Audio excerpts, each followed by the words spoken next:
جنازه روانه وه، د یو سړي جنازه وه. نبي علیه الصلاة والسلام وفرمایل چې مستریح او مستراح منه، چې دا خو یا داسې سړی دی چې د دنیا د تکلیفونو نه د راحت میلاو شو په دې مرګ سره.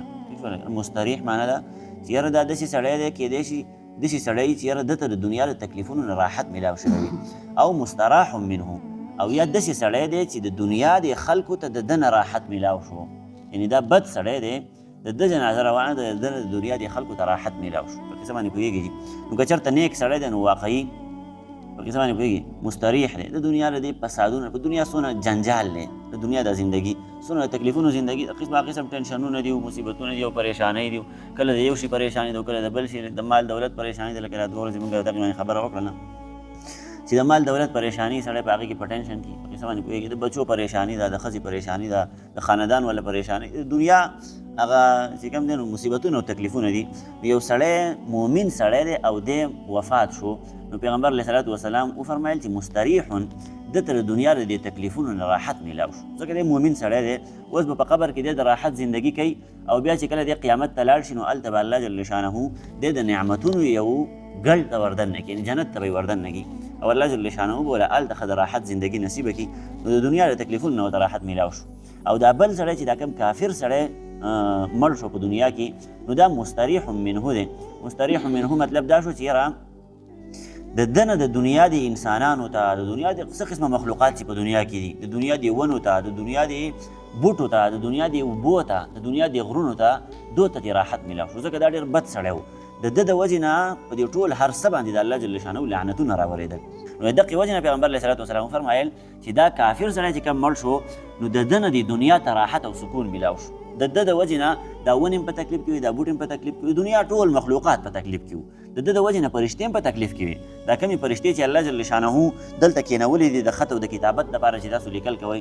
نو دغه فرشتو ته هم د دې سړي نه تکلیف و چې کله دا سړی مړ شو د مستریح منه، دغه فرشتو ته د دې سړي نه راحت میلاو شو، خلاصې شوې دي. الله جل شانه دې دغه فرشتې د ده د تکلیفونو نه مشقت نه او د ده د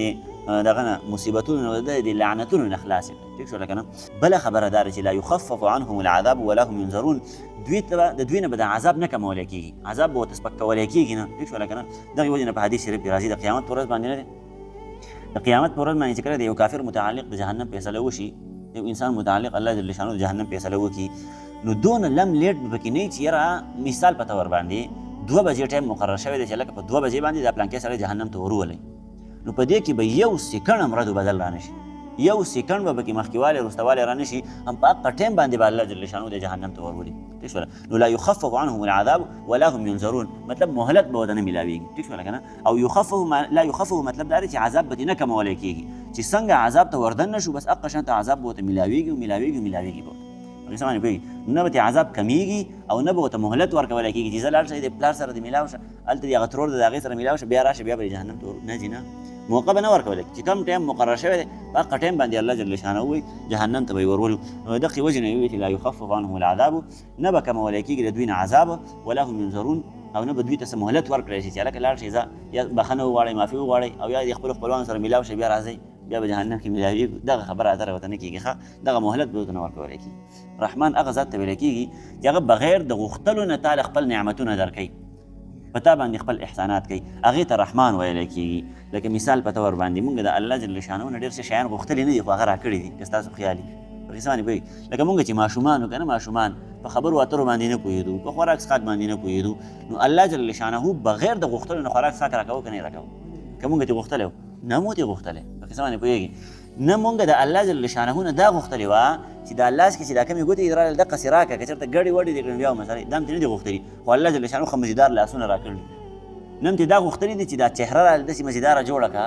دا هم ترې نه دي غوښتلي، الله جل شانه راکړې ده. دا هم ترې نه دي غوښتلي چې خدایه د خبرو دا استطاعت راله راکړه، د خبرو طاقت راله راکړه، خو هغه راله راکړی دی، مونږ ترې دا غوښتلی نه دی. د غوږونو د اورېدلو استطاعت راله راکړه، طاقت راله راکړه، دا هم ترې نه دی غوښتلی، الله جل شانه راکړی دی. نو رحمان دقه ذات ته ویلی کېږي چې بغیر د غوښتلو نه یو سړي له ورکړه کوي، په هغه باندې خپل نعمت کوي، هغه باندې خپل احسان کوي. او رحیم هغه ذات ته ویلی کېږي چې هغه په غوښتو باندې تاله درکړي.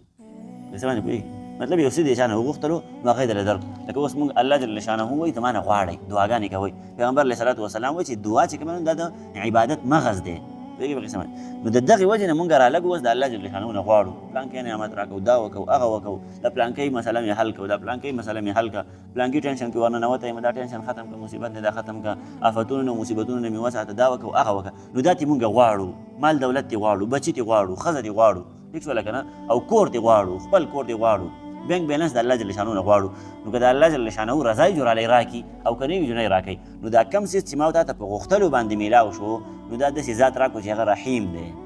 نو رحمان هم دی او رحیم دی بغیر د غوښتلو نه هم ورکوي او په غوښتلو باندې هم ورکوي نو دغې وجې نه الله جل شانو د غوښتلو مونږ ته هغه طریقه هم راښودلې ده او د هغې ترغیب هم راکړی چې راکړې د هغه نه غواړئ نو بهرحال رحمان او رحیم دغه مطلب دی ښه